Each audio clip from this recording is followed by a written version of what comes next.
Good morning dear student. C1 intermediate college Maniyaripur की online class में आप सभी लोगों का स्वागत है। केमिस्ट्री पार्ट 2 में पहला चैप्टर चल रहा था haloalkanes and haloarenes. जैसा कि यहाँ पर लिखा हुआ है सब्जेक्ट केमिस्ट्री सेकेंड, और उसमें 3 लेक्चर चले हुए थे हाइलो एल्केन्स और हाइलो एरेन्स में, और हम लोगों ने physical properties of ethyl bromide तक पढ़ दिया हुआ था। और आज चौथा लेक्चर है आपका, जिसमें हम लोग एथिल ब्रोमाइड के केमिकल प्रॉपर्टीज के बारे में पढ़ेंगे। तो आइए बात करते हैं एथिल ब्रोमाइड के केमिकल प्रॉपर्टीज के बारे में। एक चीज आप लोग ध्यान दीजिए, जितने भी रिएक्शन में आपको बोर्ड पर बताऊंगा, इन सभी रिएक्शनों का बोर्ड परीक्षा से सीधे संबंध है।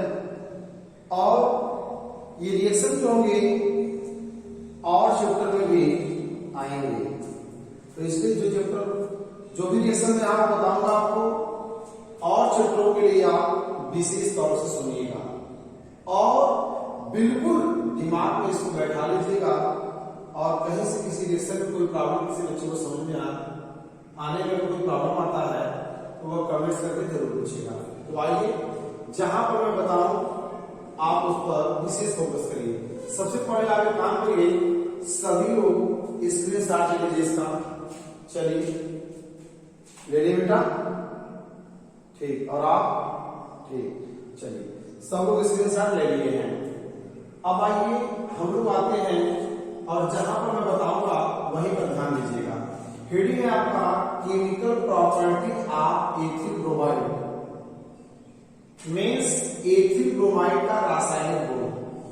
एथिल ब्रोमाइड के रासायनिक गुण में सबसे पहला रासायनिक गुण हम लोग पढ़ेंगे फ्रैंकलैंड रिएक्शन, मींस फ्रैंकलैंड प्रक्रिया। अब आज मैं बता दूंगा आपको कि फ्रैंकलैंड प्रक्रिया क्या होता है, तो आपको हमेशा जानते रहना है कि फ्रैंकलैंड में क्या होता है। हाँ, ये बात अलग है, जहां पर एथिल ब्रोमाइड है वहां पर एथिल ब्रोमाइड की जगह पर ये दूसरा कंपाउंड हो सकता है, बट फ्रैंकलैंड में क्या होता है, किसकी उपस्थिति होता है, वह आपका निश्चित होगा। तो अब यहाँ पर है फ्रैंकलैंड रिएक्शन, जिसको कहते हैं फ्रैंकलैंड प्रक्रिया। तो फ्रैंकलैंड प्रक्रिया क्या होता है, पहले मैं आपको बता दूं। एथिल ब्रोमाइड चूंकि हम लोग पढ़ रहे हैं, तो एथिल ब्रोमाइड का डेफिनेशन लेंगे। एथिल ब्रोमाइड को शुष्क ईथर की उपस्थिति में जिंक मिसजेडेन के साथ क्रिया कराने पर एन-ब्यूटेन का मतलब CH3 single bond CH2 single bond CH2 single bond CH3 N-butane प्राप्त होता है। तो आपको ये जानना है कि जब भी फ्रैंकलैंड प्रक्रिया किसी का होगा तो किसके साथ रिएक्शन, जिंक धातु के साथ, और इसकी उपस्थिति में तो ड्राई ईथर अर्थात शुष्क ईथर की उपस्थिति में रिएक्शन होता है। एक बार फिर सुनिए, एथिल ब्रोमाइड की क्रिया शुष्क ईथर की उपस्थिति में जिंक धातु के साथ कराने पर एन-ब्यूटेन प्राप्त होता है। तो इस प्रकार की क्रिया को फ्रैंकलैंड प्रक्रिया कहते हैं। नेक्स्ट जाएगा आपका फ्राम रिएक्शन। फ्राम रिएक्शन में ये एथिल ब्रोमाइड से Br और प्लस Z10, एथिल ब्रोमाइड के 2 अणु को लिए हैं और Z10 के साथ क्रिया कराएंगे, तो यह जो ब्रोमीन है Br2, यह यहां से Br2 जो है Z10 के साथ रिएक्टेड हो जाएगा और बना लेगा Z10Br2, और ये ब्रेक करेंगे तो बनेगा CH3 CH2 CH2 CH3 अर्थात एन-ब्यूटेन।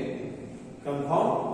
अगर कंफर्म न हुआ हो तो हम भाई आगे चलते हैं। हम लोग दूसरा ऊर्ज क्रिया। अब आपको लग रहा है नाम कैसा है सर, ये ऊर्ज नामक वैज्ञानिक ने दिया था, ये रिएक्शन फ्रैंकलैंड नामक वैज्ञानिक ने दिया हुआ था, और ये ऊर्ज रिएक्शन हमने आपको पहले ही बताया कि मोस्ट इंपोर्टेंट रिएक्शन इस चैप्टर के जितने भी रिएक्शन है सब बेसिक रिएक्शन है, और बोर्ड एग्जामिनेशन में आप देखेंगे अनुसार लेकर तो बार बार रिपीट किया हुआ है।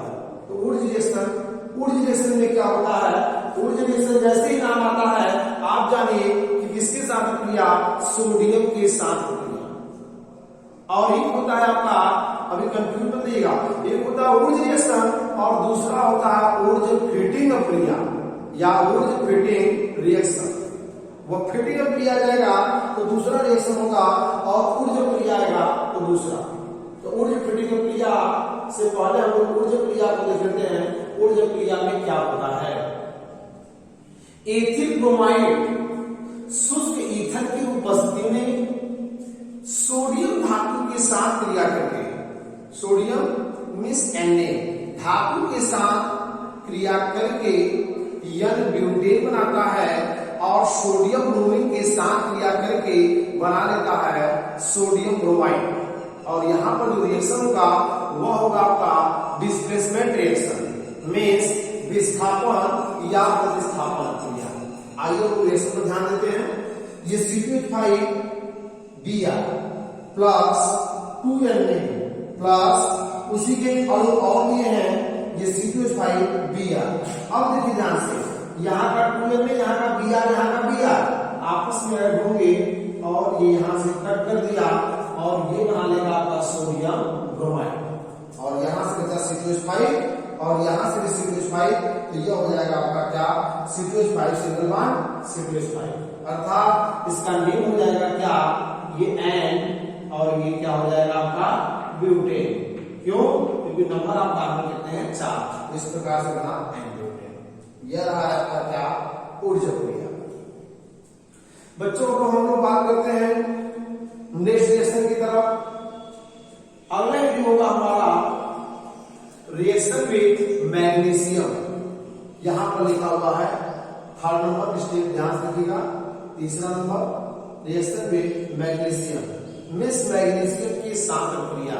अब मैं आपको बता रहा हूं, बार बार आएगा ऑर्गेनिक में क्या, ग्रिग्नार्ड रिजेंट्स, ग्रिग्नार्ड रिजेंट्स, जरा ध्यान फोकस करिए। ग्रिग्नार्ड रिजेंट्स या ग्रिग्नार्ड अभिकर्मक। ये ग्रिग्नार्ड अभिकर्मक क्या होते हैं या कैसे प्राप्त करते हैं ग्रिग्नार्ड अभिकर्मक को? तो आइए मैं आपको यहाँ पर ग्रिग्नार्ड अभिकर्मक बनाना सिखाता हूँ। तो आप जानते रहिए केमिकल प्रॉपर्टी में कि जब मैग्नीशियम के साथ एथिल ब्रोमाइड की क्रिया होगी तो प्राप्त होगा ग्रिग्नार्ड अभिकर्मक। तो आप बता सकते हैं कि एथिल ब्रोमाइड मैग्नीशियम धातु के साथ क्रिया करके ग्रिग्नार्ड अभिकर्मक देता है। ग्रिग्नार्ड अभिकर्मक का शॉर्टकट सूत्र होता है क्या, तो इसका शॉर्टकट होता है RMgX। अब यहां पर X मिस होता है हाइड्रोजन, बट चूंकि पहले से आपका क्या ब्रोमीन है तो हम इसको नोट कर देंगे R और ये Mg और ये Br और R की जगह पर एथिल है, इसलिए फार्मूला हो जाएगा आपका क्या, ये C2H5 और ये MgBr, यह आपका RMgX है, अर्थात ग्रिग्नार्ड अभिकर्मक। तो आइए रिएक्शन देखते हैं। नेक्स्ट हो जाएगा आपका क्या, prime reaction C2H5Br plus Mg। अब ये इसके साथ रिएक्शन करेगा तो इसके साथ एडिशन रिएक्शन मिस योगात्मक क्रिया देगा और यह हो जाएगा C2H5 MgBr। इसको बोलेंगे पूरे को क्या, ग्रिग्नार्ड अभिकर्मक या एथिल मैग्नीशियम ब्रोमाइड। अब चलते हैं नेक्स्ट रिएक्शन की तरफ, केमिकल प्रॉपर्टीज की तरफ। और मोस्ट इंपॉर्टेंट हाफमैन क्रिया या इसी को हाफमैन क्रिया कहते हैं। और हाफमैन से भी और रिएक्शन है, बट आप कंफ्यूज मत होइएगा, जो आएगा उसको मैं बताऊंगा। एक होता है हाफमैन मस्टर्ड आयल क्रिया। मस्टर्ड मतलब होता है सरसों और आयल इसका तेल। तो हाफमैन मस्टर्ड आयल क्रिया अलग है और हाफमैन क्रिया आता है तब आप ये रिएक्शन दिखाएंगे। अब मैं आपको बता दूं हाफमैन क्रिया में क्या होता है।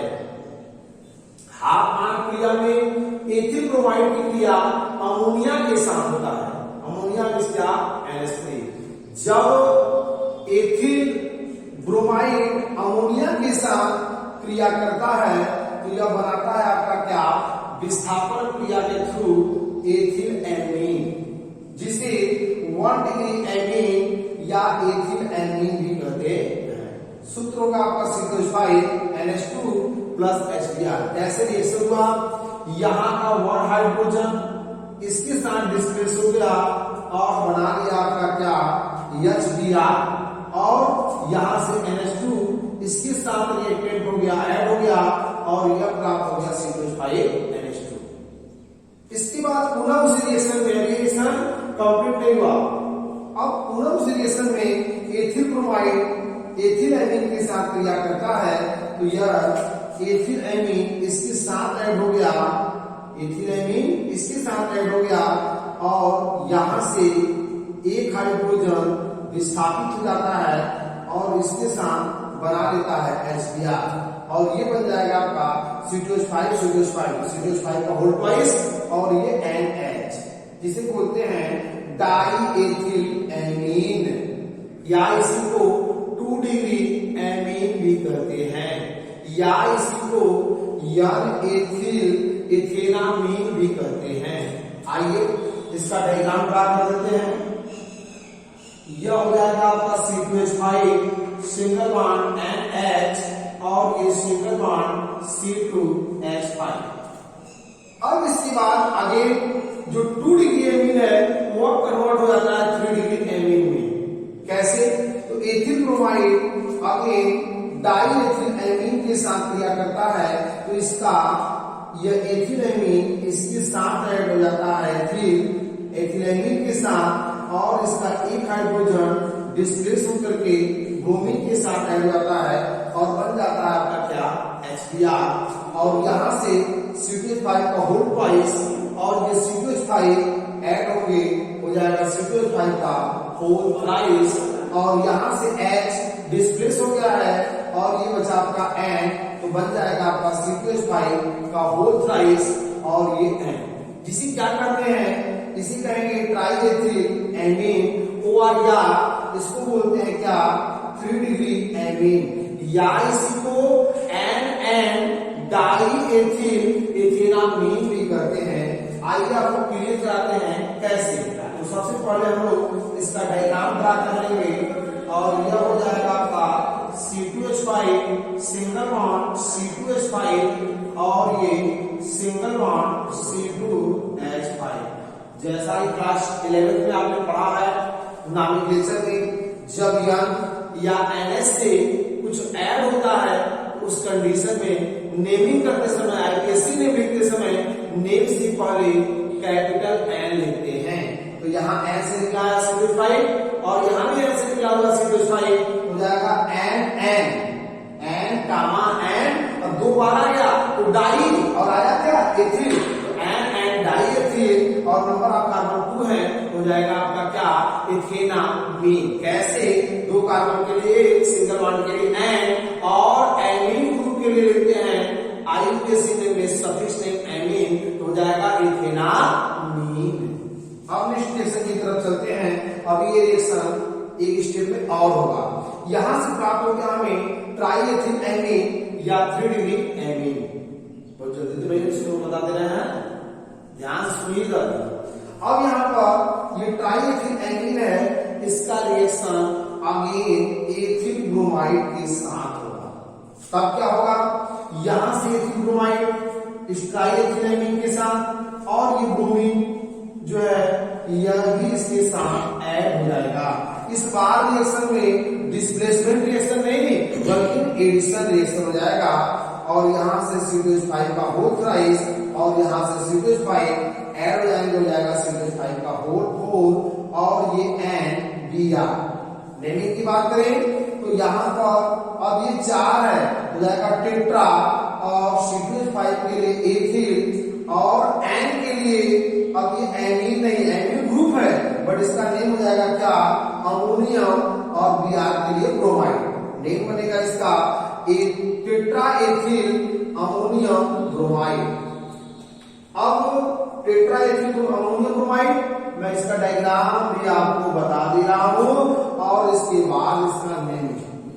तो आइए इधर देखिए जरा, या यहां पर देख लीजिए बॉक्स के अंदर, बहुत ज्यादा घबराने की जरूरत नहीं है। इसको देख करके आप ये सोचिए कि यह डायग्राम जो है नवसागर का बनाने चल रहे हैं हम लोग। अर्थात NH4Cl का। जैसे NH4Cl का डायग्राम ड्रा होता है बिल्कुल वैसे ही होगा चतुष्फलकी। तो यहां से क्या हो जाएगा आपका N और ये single bond single bond single bond single bond और ये C2H5 और यहां से C2H5 और ये C2H5 और ये C2H5।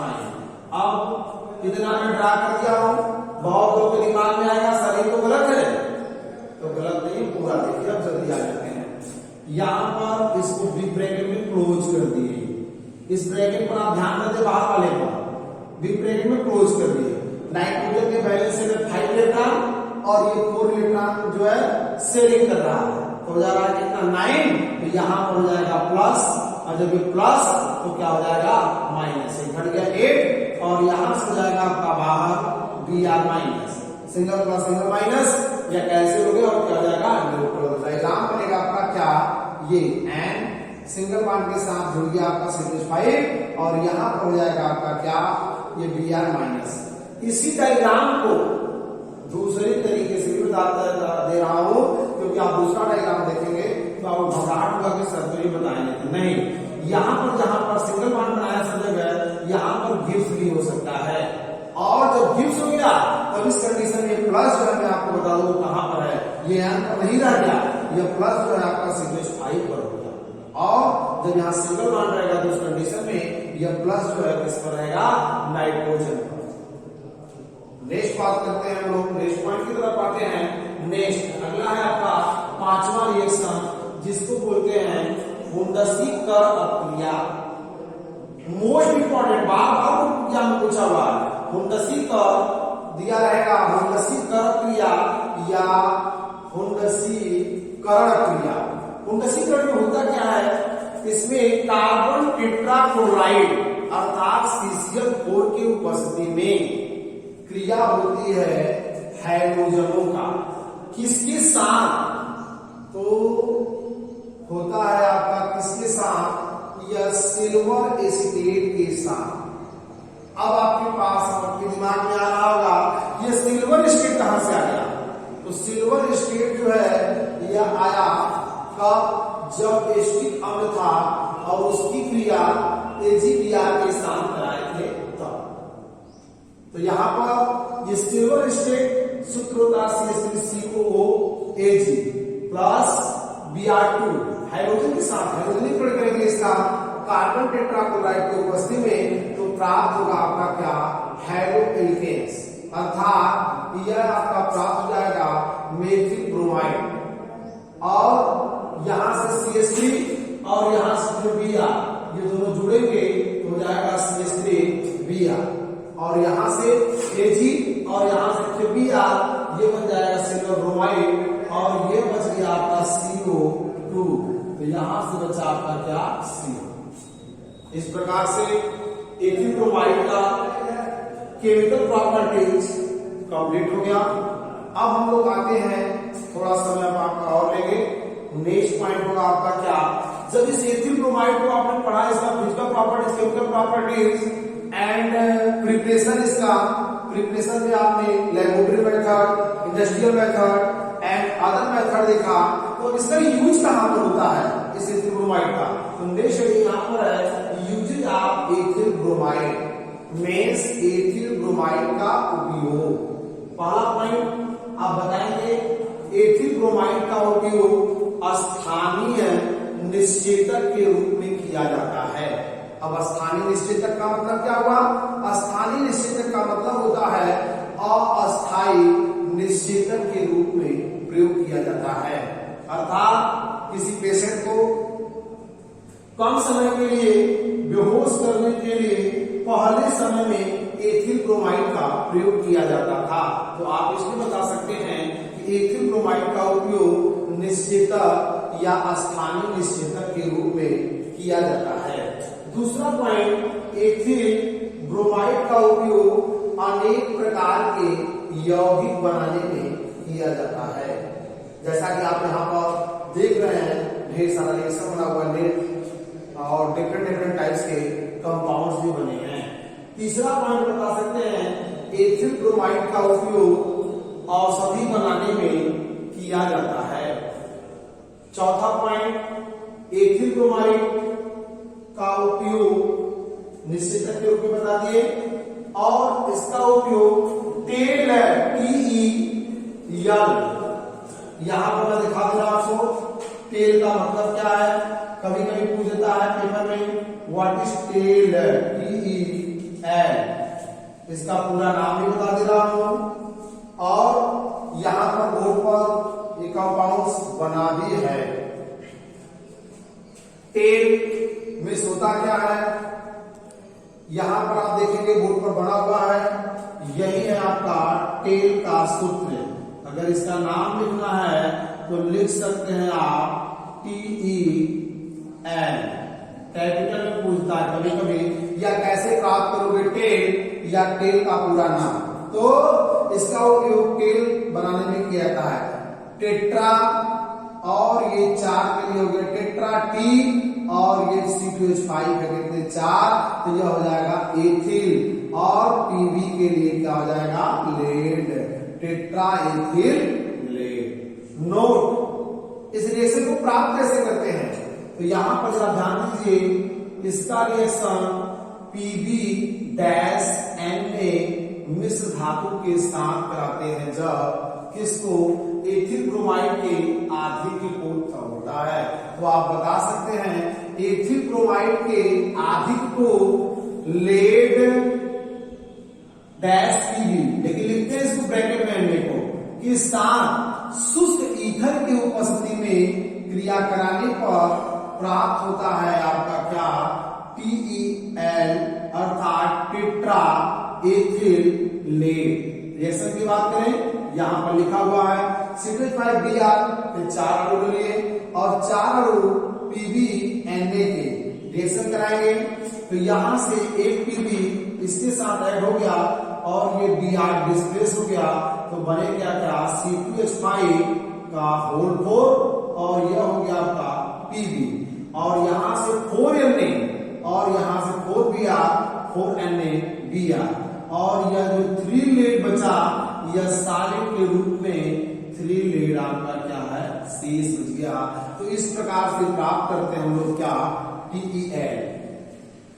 प्यारे बच्चों, जैसा हमने शुरू बताया था, इसका स्क्रीनशॉट लेने के लिए, बट एक बार आप अगेन इसका स्क्रीनशॉट ले लीजिए, क्योंकि इसमें बहुत जगह ऐसा है जहां पर रिएक्शन को मैंने बता करके और कैसे कौन सा ऐड होगा, कौन सा कैसे डिस्प्लेस होगा, ये भी बता दिया हुआ है। तो आप इसका स्क्रीनशॉट ले लीजिए।